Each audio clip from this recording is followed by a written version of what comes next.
Welcome back to Just Fantasy Baseball. Your host, Colby Olson, as well as Clay Snowden. Clay, before we get into today's episode of talking about some of the hottest names on the waiver wire, I want to bring up Max Scherzer going to the Texas Rangers and Yeah. how insane of a trade that is, right?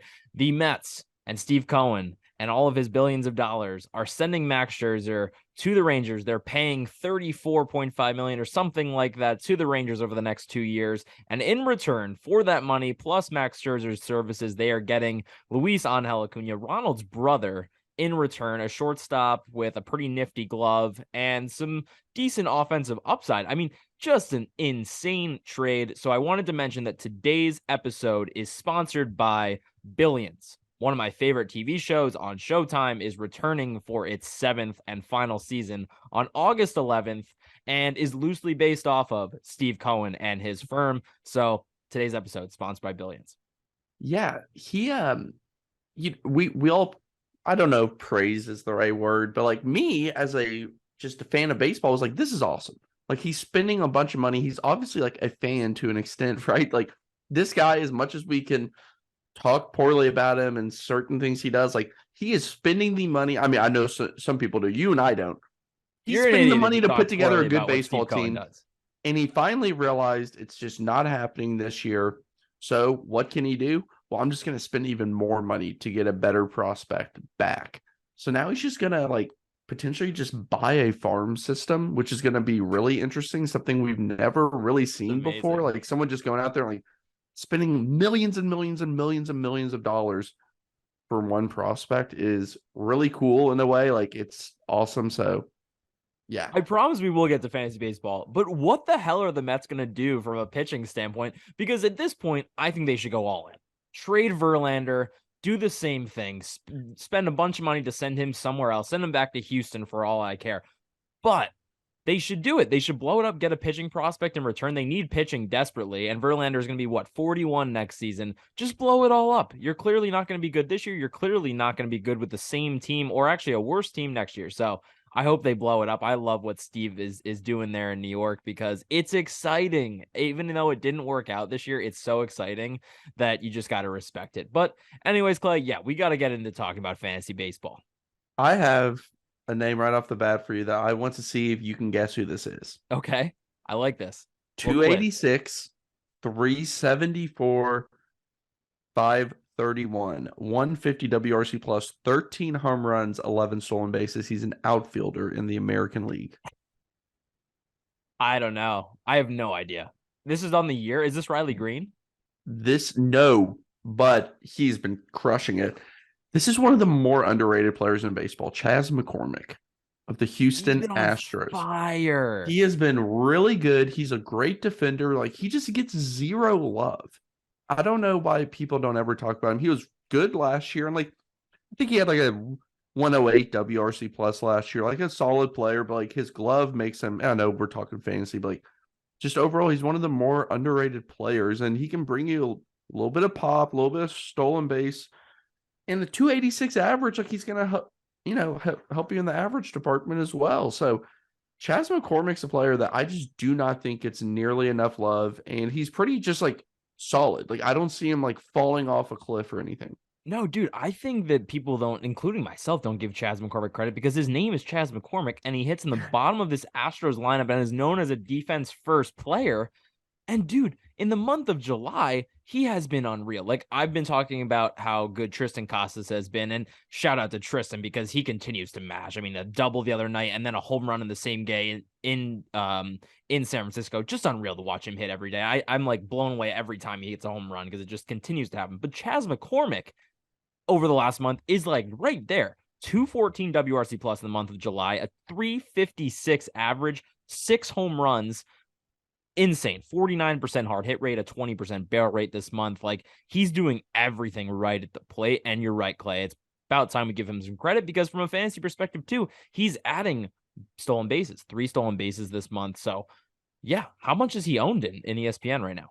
30 something. I say go grab him because the outfield depth on the waivers right now is really, really poor. Yeah, and we talked about Sal Frelick a little bit. He's another name that I had, but I think we've already touched on him a little bit. Like he's been I'm not okay since. excited by him. Neither am I, but like I'm just to paint a picture of how thin the depth can be on the waiver wire at this time of the year, and in the outfield. Like Chas McCormick, if he's there, I'd snag him. Yeah, man. I mean, especially I am a Jorge Soler owner, and I'm beginning to get really frustrated with Yeah, Jorge we knew it would Soler. come. I mean, it always does. In the month of July, 95 plate appearances. He's hitting 224 with only 2 home runs, 7 RBIs. Not much else to go for that. I mean, it's been really poor, and I've been waiting for him to turn around because he's still hitting second in the Marlins lineup. I'm like, the run production is going to come at some point, but it just hasn't. So, yeah, that could be a really good Soler replacement for me. Clay, the player, I have two guys that I want to kind of shit on a little bit, and I have two guys that I think are really good ads right now. And the first ad is a player that I've loved for so long. I'm going to see if you can guess him. He's a player that came back on the 4th of July from an IL stint, and since then is hitting 259 with a 368 on base percentage and a 500 slugging percentage, striking out just 16% of the time, walking 11% of the time, 3 home runs, 5 doubles, and 2 stolen bases to his name over the last month. Not hitting the ball super hard, 34% hard hit rate, but pulling the ball a lot, 63% pull rate this month. He's activating it. He's a left-handed hitting second baseman Oh gosh. in the AL. Um, 3, 2, Luis Renifro. 1. No, Brandon Lowe, a familiar friend, an old friend, and he's back in the middle of this Rays lineup. He's not really he's hitting anywhere from 3rd, 4th, 5th, or 6th in this Rays lineup right now. Sometimes leadoff, but he's hitting all over it. But like I said, not hitting the ball super hard, but pulling it and activating that power and not Yeah. striking out. That's the biggest thing, because when Brandon Lowe earlier in the season and even last season when he was struggling, he was striking out, 25, 30% of the time, which for him is problematic this month, not striking out. So he's not owned in a lot of leagues, 50% ownership in Yahoo. I'm sure a lot less than that in ESPN. And this is a player that, has the potential to be a really, really damn good baseball player when he's healthy. And I think we might be seeing a little bit more healthy version of Brandon Lowe right now. So I would run and pick him up. I like that pick. Do you want to go on with your others that? Yeah, do you want me to crap on a guy real quick? Yeah, sure. Okay. It's the Cal Quantrill of this year. I keep going back and forth on who the Cal Quantrill of this year is, but it is none other than JP France. Ooh. So dating back to June 1st, Clay, JP France owns a 2.34 ERA. He has a 2.87 ERA on the season, but a 2.34 ERA since June 1st, 5th best in baseball over that span. He has a 3.91 FIP and a 5.23 Sierra in that span, and he owns the 2nd lowest strikeout rate in baseball over that span, a freaking 11% strikeout rate over that span. Like ridiculously low. He has a fastball that he throws 42% of the time with an 11% whiff rate, and a cutter is his second pitch, which he throws nearly 30% of the time, 17% whiff rate. So 70% of his arsenal is not getting whiffs, but somehow he has defied all the odds. He's been allergic to giving up home runs since June 1st, the 8th lowest home runs per 9 in baseball, has not been giving up extra base hits as well. You look at it on Baseball Savant by pitch type, like he doesn't give up any doubles either. It's crazy. All he gives up is singles, and he gets out of jams without striking anybody out. I can't explain it, and I can't even sit here and be like, he's going to stop performing next week, because he week after week throws 7 innings, 8 innings, with 3 or 4 strikeouts and like 8 hits against, and somehow escapes these jams. But it's amazing. So I'm not saying go pick him up, because I do think there are bad times on the horizon for JP France. I just wanted to highlight how lucky he has been getting all season long.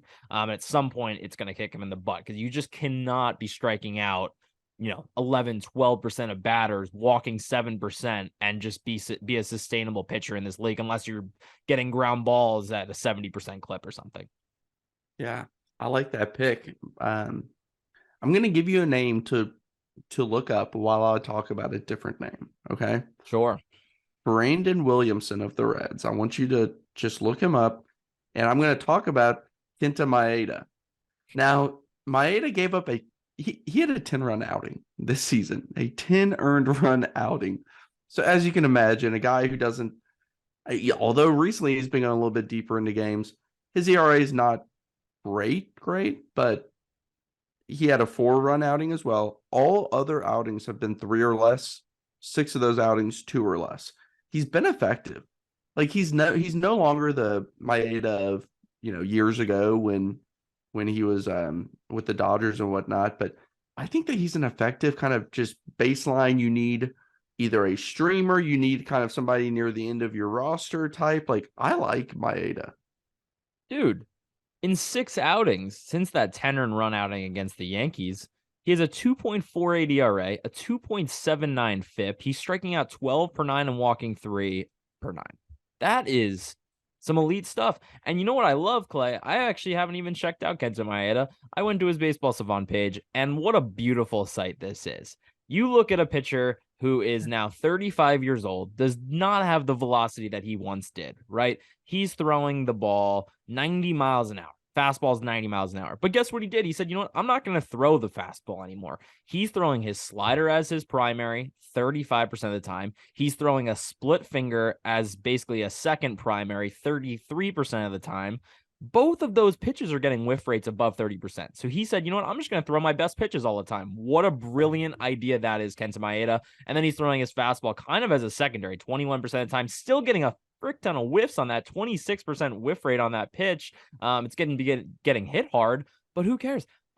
Clay, what a find. What a find. I'm running to pick him up because he has just been amazing. Do you know the ownership in Yahoo? Or I mean in ESPN? Sorry. I do not, but I can pull it up very quickly. Yeah, I know pull that that up. it's been trending up a little bit recently. Give me just 1 second. Brandon No worries. Williamson Brandon for the Williamson. Reds. He has been so much better recently. And the weird thing about him, Colby, and only somebody like a Reds fan like me would know this, like he had, I think, 2 or 3 back-to-back outings that were rain delays. So like the Baltimore outing when he was at Baltimore, only went 2 innings, gave up 3 runs. The ball, like he could not grip it. And he was doing so well in the first, second inning, ended up getting delayed at the end, gave up 3 runs in that inning because of it. But he has been a much better pitcher. A little bit shaky to start the year, a little bit shaky in AAA, but I mean, he's gone up against the Padres, the Giants, the Diamondbacks, the Dodgers, and has allowed 2 or less runs and has not allowed more than 3 runs since back at the beginning of June. He's not striking a ton of guys out, but I think he's definitely a streaming option and a deeper league option right now.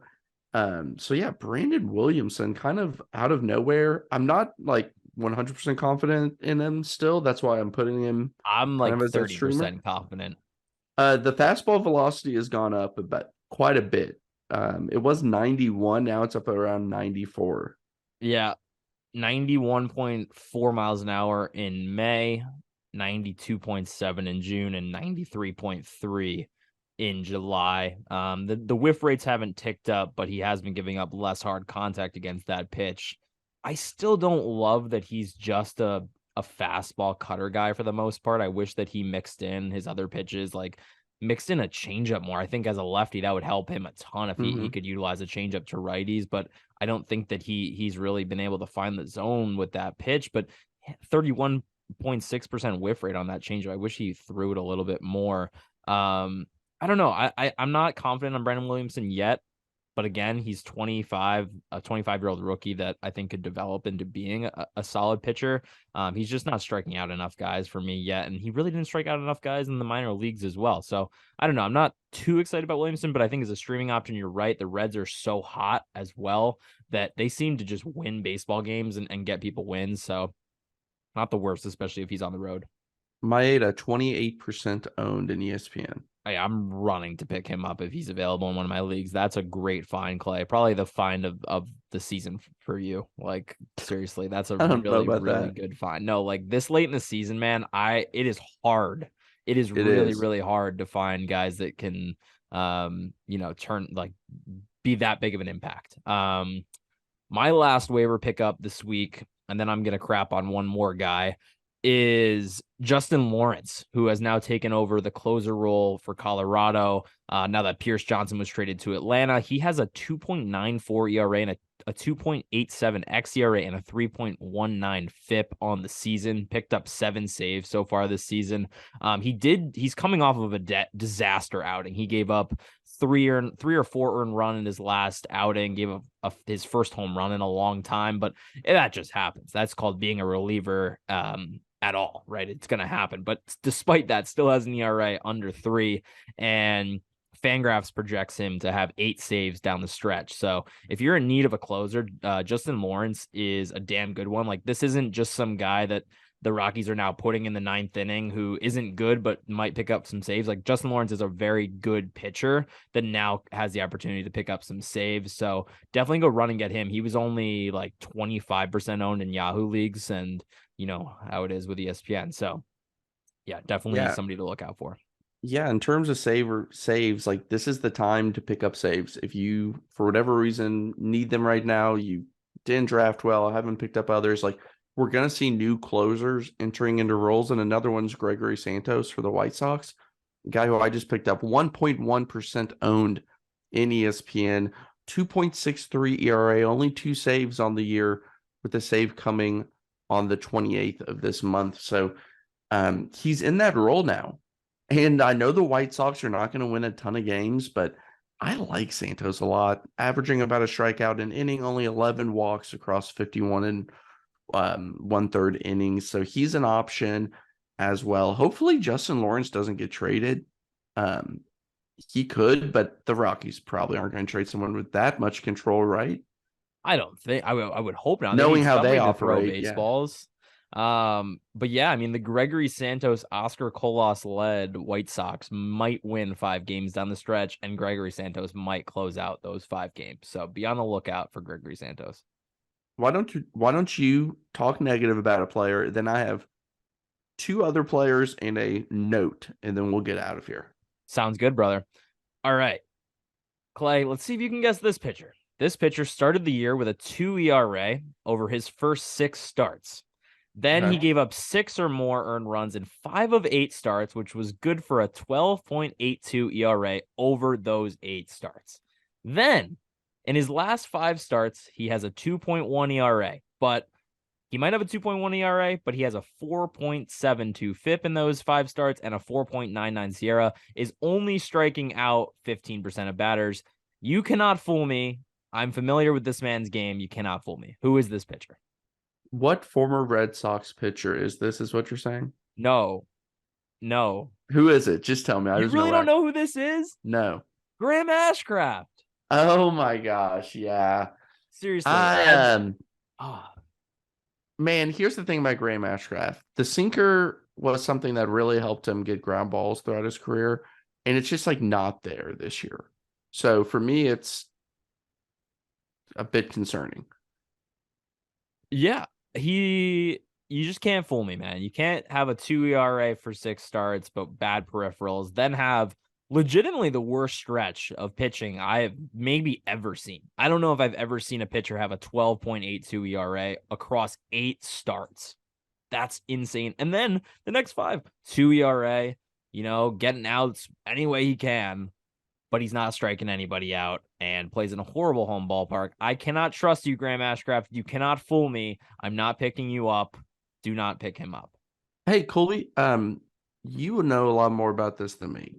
His pitches across the board are getting a lot less vertical movement this season, but his average spin rate is up. What happens when that happens? Explain that to me. Well, or is that just a weird thing? Yeah, I don't know. It's a very drastic change. So yeah, you're looking at vertical movement versus average by season. Last season on his, we'll just use, slider. Maybe I think he changed the slider this year to be less of a sweeper and more of like that cutterish thing. I don't know. Let's see what the movement is on that slider. Okay, slider last year. Yep, Clay. So like last year, slider had 40 inches of vertical drop. This year only 36 inches of vertical drop. So he created more of a sweeper slider this year more than that like dropper that he had last year. and he's throwing it harder this year, 88 miles an hour. I mean, he only has 2 speeds. That's the problem. Yeah. It's very They're hard. both, yeah. I'm not, I think he's a bullpen guy eventually, but last 2 guys I have and a note. I'll just go ahead and do the note. Ranger Suarez, don't love him, but a 2-start week, which I know is valuable in some leagues.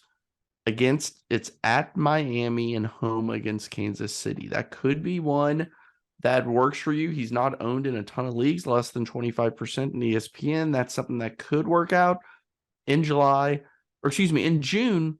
He did not have an outing over 1 earned run.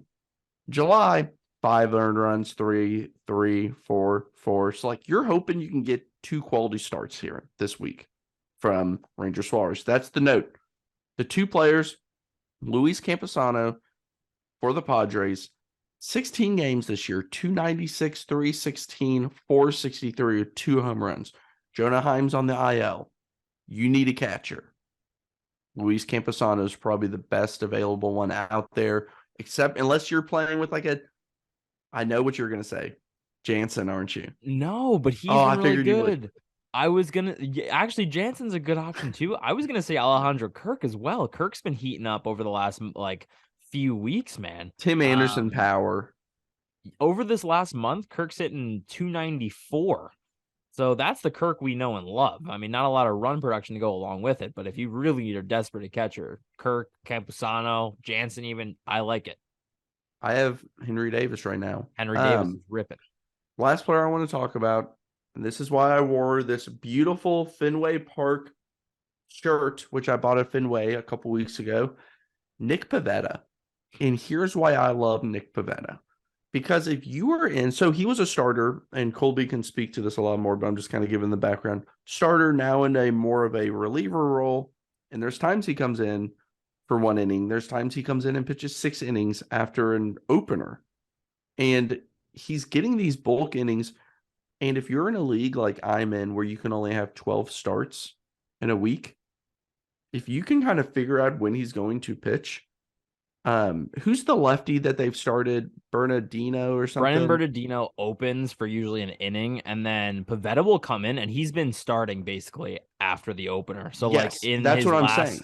3 outings, I mean 3 of his last 4 outings, 5 innings, 6 innings, 5 innings. He also has been striking out 15 per 9 over his last 24 innings. Like, he's legitimately been one of the best pitchers in baseball over the last month, which is insane to say. I'm glad you brought up Nick Pivetta, because I didn't want to be the Homer Red Sox fan that did. Well, but he has no, a it's 1.85 ERA over the last month. Like, insane. The reason I love it is because you can manipulate the system. If you're limited on starts, you can more or less get a starting pitcher without accounting against your start total. So it's kind of a unique roster management tool to pick him up and use him whenever he's going to play that kind of secondary starter, whatever we want to call it. That's a great point, Clay. Great point. Glad you brought him up, because I was looking today and I was like, I really want to talk about Pivetta. But Go Sox. Go Sox. Great episode, my man. We'll talk to you next time. That'll do it today. Just Fantasy Baseball. Thank you guys for listening. Talk to you soon. Adios.